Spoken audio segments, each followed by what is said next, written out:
안녕하세요. 채널블루입니다. 오늘은 그 명사의 단위에 대해서 알아볼 건데요. 단위는 앞에서도 뭐 몇 번 설명을 언급을 한 적이 있는데, 단위는 그 사물을 세는 그 기준을 말하는 겁니다.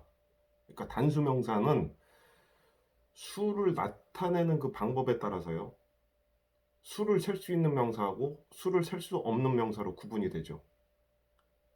그러니까 수를 셀 수 있다는 거는 그 단위가 하나를 정할 수 있는 그 기준이 있다는 뜻이에요. 그러니까는 어떤 하나, 둘 등의 그 수로 나타내는데, 이때는 그 기준이 하나를 정할 수 있으면은 이거는 셀 수 있는 명사라고 부르는 겁니다. 그러니까 그 수를 나타내는 데 있어서 하나를 정할 수 있는 기준이 정해져 있다 하면은 그것은 셀 수 있는 명사이고, 그 기준이 없는 명사인 경우는 셀 수 없는 명사가 되죠. 예를 들어서 치즈는요, 그 형태에 따라서요, 슬라이스의 형태가 있죠. 그리고 덩어리의 형태가 있습니다. 모양에 따라서 그 세는 방법도 다르죠. 그러니까 슬라이스 오브 치즈라거나 피스 오브 치즈, 한 조각의 치즈이고요.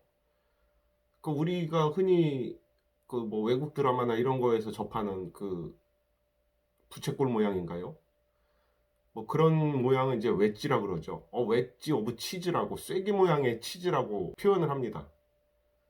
그리고 물질은 성질이 고정되어 있는 거고요. 이런 물질이, 그런 종류의 물질이 없는 경우요, 하나의 물질로만 있다 그러면은 이때는 단수명사가 되죠. 그러니까 물질 명사는 그런 의미에서요, 한 가지만이 있으니까는 단수명사라고 합니다. 물질 명사를 세는 그 수는요, 셀 수 있는 명사하고는 다르게 사용이 되죠. 그러니까 버터나 골드 같은 경우는 이거는 하나의 단위를 정할 수가 없는 사물이죠. 그러니까 세는 그 기준이 모양이라든가 형태, 이런 거에 따라서 세는 방법이 다 다르죠. 하나라고 정할 수 있는 기준이 없습니다. 그렇기 때문에 워터 같은 경우도 한 병, 두 병 물을 샌다고는 하지만은 그것은 하나의 기준이, 절대적인 기준이 있는 게 아니죠. 왜냐하면 물이라는 것은 그릇에 담겨 있는 물도 있고요, 병에 담겨 있는 물도 있고, 병도 용량에 따라서 틀리죠. 서로 다릅니다. 500ml짜리가 있고 1리터짜리가 있고 2리터짜리가 있고 20리터짜리가 있고요. 이때에 500ml나 1리터라거나 2리터가 그 물의 단위가 되죠. 물을 세는 단위가 됩니다. 그렇다고 해서 워터가 복수형으로 사용을 할 수 있느냐? 그건 아니죠. 워터는 단수명사이기 때문에 복수형으로 사용을 하지 않고 그 양을 나타내기 위해서 그 단위의 수를 사용을 하는 거죠. 500ml라거나 1리터라거나. 그러니까는 수를 나타내는 방법이 중량이나 형태 등으로, 사물의 형태에 따라서 그 표현을 하게 되죠. 이런 명사는 보통 셀 수 없는 명사가 됩니다. 셀 수 없는 명사의 단위는 그 각각 기준에 따라서 다르게 나타나는데요. 버터 같은 경우는 팩이 있죠. 이때는 이제 버터 한 곽이라고 하고요. 박스 오브 버터라고 그러면은 팩을 포함하겠죠. 박스가 조금은 더 큰 개념이고요. 팩이라는 거는 버터 한 덩어리를 싼 단위가 되겠죠. 이런 표현이 되고요. 금 같은 경우는 원스 오브 골드라고 하거나 너깃 오브 골드라고 하죠. 금괴 한 덩어리라고도 합니다. 보통 버터는 종류를 나타낼 때요, 버털스와 같이 복수형도 가능하죠. 그렇지만은 근본적으로는 하나를 세는 기준이 정해져 있지 않습니다. 모양이나 형태에 따라서 세는 기준이 다 다르기 때문에 이것은 버터 같은 경우도 하나를 정할 수 있는 기준이 없어요. 그러니까는 한 단위로 나타내서 팩이라고 한다면은 이거는 한 단위를 표현하는 게 되죠. 따라서 버터도 셀 수 있는 명사가 아닙니다. 그러니까 버터 같은 경우는 복수형을 갖지만은 셀 수 없는 명사가 되는 거죠. 그러니까 살아있는 양의 경우에도요. 살아있는 양은 하나의 단위가 구별이 되죠. 그러니까 특히 동물이나 뭐 나무, 식물 같은 경우는 하나의 그 독립된 단위가 정해져 있습니다. 하나를 정할 수가 있죠. 그러니까 양이 뭐 새끼라고 해서 한 마리가 아닌 게 아니고 새끼여도 한 마리의 양이 되죠. 이런 경우는 셀 수 있다라고 보는 겁니다. 이런 명사를 셀 수 있는 명사라고 하고요. 그리고 양고기인 경우는 그게 한 종류가 돼 버리죠. 그러니까 지난번에도 뭐 개고기에 대해서 설명을 하면서 개념을 약간 설명을 했는데 그 양고기인 경우는요. 그러니까 죽어 있는 양인 경우는 그때는 고기가 되는 거죠. 이 경우는 이제 어떤 양이냐 그 종류를 구분하지 않습니다.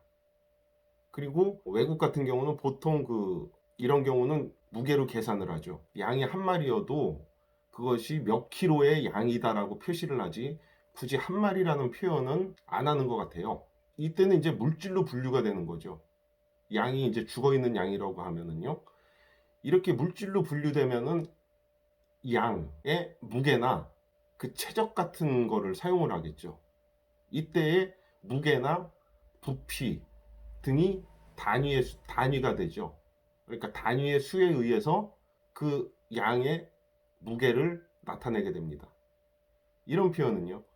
There is a little lamb in the meadow 라는 표현이 있고요. There is a little lamb in icebox. 들판에 작은 양이 있다 라는 문장하고요. 또 하나는 뭐 냉장고, 아이스박스니까 뭐 냉장고라고 할 수도 있으니까 냉장고에 약간의 양고기가 있다의 문장이 됩니다. 리틀이 형용사이면은요. 이때는 램을 수식하죠. 어는 램브를 가리키고요. There is little lamb in icebox라고 하면은요. 이때 리틀은 부사가 되죠. 부사가 돼서 동사를 수식합니다. 리틀은 약간, 조금 있다는, 조금이라는 의미를 갖죠. 램브 같은 경우도요. 이 고기의 한 종류가 되는데 고기를 의미하는 미트는 복수형으로 사용을 할 수가 있죠. 그러니까 미츠라고 하는데 살아있는 거하고 음식 재료로 사용되는 것은 부르는 방법이 다르죠. 이때의 미츠는 식용의 고기죠. 식용의 짐승의 고기. 식용이 아닌 경우는 이제 플래시라고 하는데, 그러니까 플래시는 이제 사람이나 짐승의 살을 말하고요. 미트는 종류의 복수형을 사용을 할 수가 있죠. 미트의 복수형 미츠는 소고기는 이제 비프라고 하고요. 돼지는 이제 살아있을 때는 피그라고 하는데 죽으면 이제 포크가 되죠. 그리고 치킨은 뭐 굳이 이런 구분 없이 그냥 치킨으로 사용을 하고요. 치킨도 물론 뭐 hen이라거나 뭐 이런 표현도 있는데 치킨 같은 경우도 식용으로 사용을 할 때는 치킨이라고 부릅니다. 이렇게 그 어떤 고기의 종류를 나타낼 때는요. 보통 단수명사로 사용을 하죠. 뭐 we ate cod all winter 라거나 we ate goose every Sunday 라고 하면은 우리는 겨울 동안에 대구를 먹었다. 코드가 이제 대구죠. 대구를 의미하고요. 구스는 이제 거위죠. 덕하고는 또 좀 다른 가금류고요. We ate goose every Sunday 라고 하면은 우리는 일요일마다 거위를 먹었다인데 구스 같은 경우도 구스라거나 이런 식으로 어떤 수를 나타내지 않죠. 그냥 종류만 나타냅니다. 구스는 그냥 한 종류가 되죠. 코드나 구스는 한 종류로서 그 종류만을 나타내죠. 그리고 이 단수명사에는 보통 그 수까지 포함을 하죠. 그러니까 진돗개라고 하면은 진돗개의 모든 종류를 가리키기도 하고요. 뭐 눈앞에 있는 진돗개가 뭐 2마리 있다. 그러면은 뭐 진돗개 2마리처럼 수를 포함을 합니다. 근데 여기서 한 가지 알아두고 넘어갈 게 있다면요. 코드나 구스 같은 경우는 단수명사가 되는데요. 이런 표현이 고기 종류를 나타낸다면은요. 뭐 양고기라고 하면은 램브 미트라고도 할 수가 있는데 이렇게는 사용을 안 하죠. 램브 미트라고 하면은 이거는 이때는 양먹이를 의미할 수도 있거든요. 그러니까 이러한 용법이 용인되는 거는 게살이라거나 말고기 같은 경우는 예외적으로 인정이 된다고 합니다. 우리가 개고기를 말할 때 도그 미트라고 하는데 그러니까 이런 표현은 우리가 생각하는 영어식 표현이고요. 영어에서는 이제 개고기라고 해도 도그 미트라고 하지 않고 그냥 도그라고 하죠. 그러니까 이런 물질 명사는 단위를 나타내는 방법도요.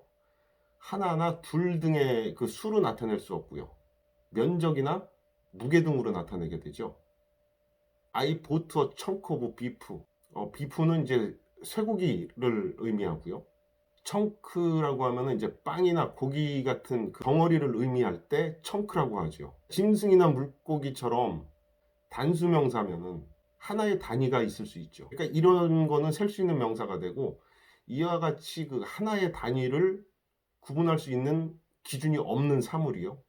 이런 명사는 관사나 수에 의해서 직접 수식을 할 수가 없게 됩니다. 그러니까 이런 종류의 명사는 단위를 나타내는 명사와 함께 사용을 해야죠. 가구 퍼니처라고 하면은 퍼니처도 복수형인데 단수명사로 사용을 하죠.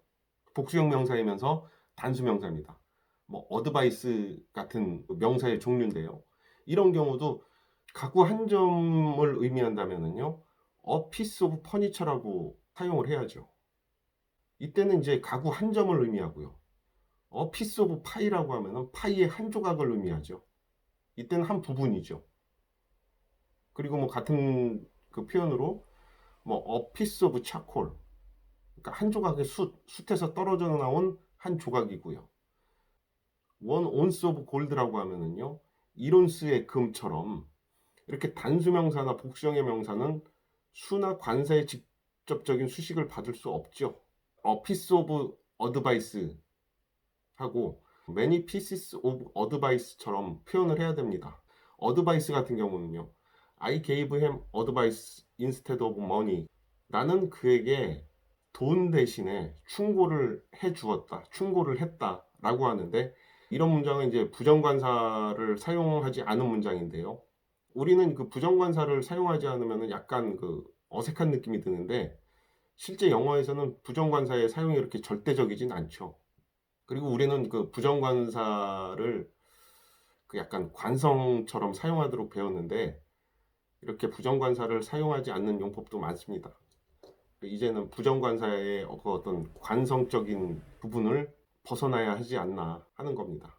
뭐 여기서 instead of는 이제 관용구로 사용이 됐는데요. instead of는 이제 뭐뭐 대신에 뭐뭐는 하지 않고라는 뜻인데 뭐 이런 표현도 있죠. He thanked me instead of getting angry. 그는 그 화를 내기보다는 나에게 감사했다. 뭐 instead of는 뭐뭐 대신 아니면은 뭐뭐는 하지 않고라는 뜻이죠. 이때는 이제 전치사 of가 사용이 됐는데 전치사 of인 경우는 이제 동명사를 목적으로 취하고요. 전치사 with인 경우는 현재 분사하고 같이 사용을 하죠. 이때 getting은 뭐뭐 하게 되는 이라는 뜻이죠. 그리고 이제 여기서 단위를 나타내는 명사를 소개를 하면은요. 모양을 기준으로 하는 단위를 우선 설명을 할게요. 이런 경우는 이제 보통 모양이나 생김새에 따라서 단위를 나타내는데요. 비누 같은 경우요. 이때는 바를 사용하죠. 바 오브 솝이라거나 뭐 풀잎 한 장이라고 하면은 뭐 블레이드 오브 그라스라고 하고요. 종이 한 장이면은 뭐 시트 오브 페이퍼. 그리고 먼지 같은 경우는 뭐 스펙 오브 더스트. 이때는 이제 먼지 한 점이 되죠. 그리고 땅 같은 경우는 뭐 피스 오브 랜드라고 하고요. 쓰레기 더미라고 하면은 파일 오브 러비시죠. 파일은 이제 물건을 쌓아 올린 더미나 어떤 퇴적물 같은 게 이렇게 쌓여 있는 그 더미를 나타내는데 돌더미는 이제 메이크업, 파일 오브 스톤처럼 사용을 합니다. 그리고 이제 비슷하게 사용이 되는 명사가 이제 파일이 있는데요. 이때는 이제 서류 등을 정리해서 보관하는 거를 말하죠. 컴퓨터에 자료를 보관하는 것도 파일이라고 하고요. 이제 뭐 동사로 사용되면 정리하다의 의미가 되고, 종류나 분류별로 정리해서 보관하는 것을 말할 때 파일이라고 합니다.